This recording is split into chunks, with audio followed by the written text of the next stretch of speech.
Train में चोरी। आज के समय में रेलवे यातायात पर बहुत सी जनता निर्भर है और इसके लिए प्रशासन की तरफ से सुरक्षा के कई इंतजाम भी किए जाते हैं। इसके बावजूद आए दिनों आपराधिक घटनाएं घटती रहती है। ट्रेन में चोरी कहानी इसी तरह की घटनाओं से प्रेरित होकर लिखी गई है। एक बार की बात है, एक परिवार लड़के की बारात लेकर लौट रहा था। बारात में शामिल महिलाओं ने बहुत से आभूषण पहन रखे थे। जैसे जैसे रात होती है, महिलाएं अपने आभूषण उतारने लगती है, क्योंकि रात भर इन्हें पहनकर तो नहीं रखा जा सकता और यदि सब अलग अलग इन्हें रखें तो सभी को जागना होगा, जो कि लगभग असंभव है।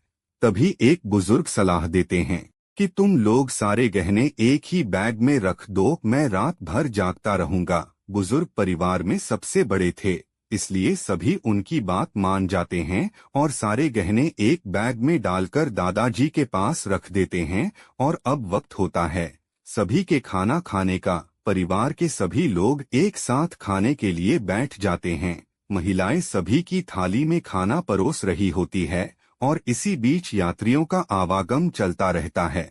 परिवार के सभी लोग खाना प्रारंभ कर देते हैं।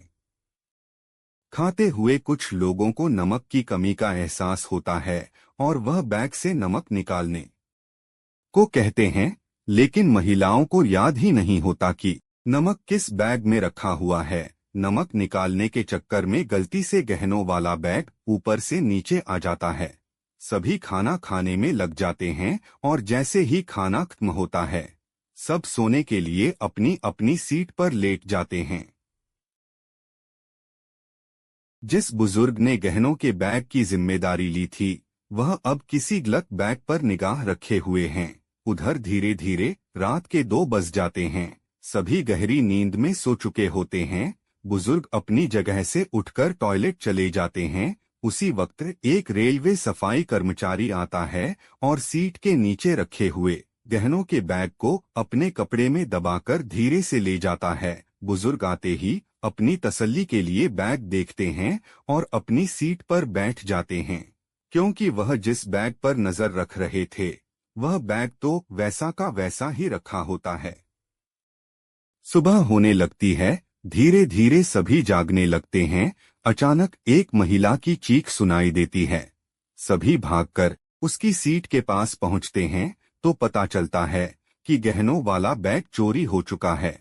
तभी वह बुजुर्ग उस बैग को खोलकर देखते हैं, जिसमें वह रात भर से नजर रख रहे थे, तो चौंक जाते हैं, क्योंकि उसमें तो बच्चों के कपड़े ही थे। परिवार के सभी सदस्य पूरी बोगी में सभी यात्रियों का बैग चेक करने लगते हैं। इसी बीच रेलवे पुलिस के जवान आ जाते हैं और वह भी इनका सामान खोजने में मदद करने लगते हैं।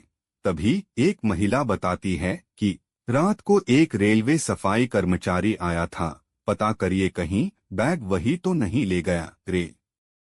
पुलिस के जवान पूछताछ करके पता लगाते हैं कि यहाँ तो कोई सफाई कर्मचारी नहीं आया, क्योंकि इस बोगी में कोई सफाई कर्मचारी है ही नहीं और जो आया वह कोई चोर था। दुल्हन के साथ साथ परिवार की कई महिलाओं के गहने भी चोरी हो चुके थे। सभी दुखी होकर रो रहे थे। ट्रेन स्टेशन में खड़ी होती है।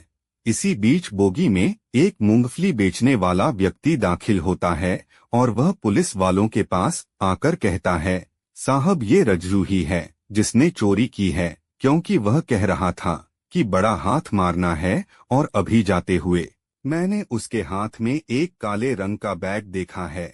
पुलिस वाले परिवार से बैग के रंग के बारे में पूछते हैं तो वह भी वही कलर बताते हैं जो मूंगफली वाले ने कहा था। चोर का पता चलते ही परिवार के लोगों में सकारात्मकता दिखाई देने लगती है। पुलिस वाले स्टेशन में उतरकर लोकल एरिया में जाकर रज्जू को गिरफ्तार कर लेते हैं।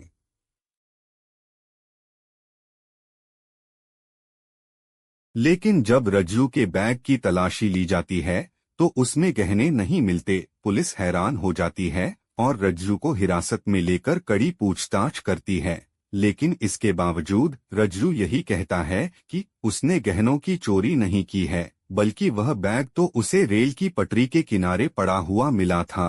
तभी पुलिस टीम में से एक व्यक्ति को शक होता है कहीं मूंगफली वाले ने गलत जानकारी तो नहीं दी है। पुलिस के जवान मूंगफली वाले का पता लगाकर उसके घर पहुंच जाते हैं और जब उसके घर की तलाशी ली जाती है तो उसके बर्तनों में बहुत से गहने छुपे होते हैं।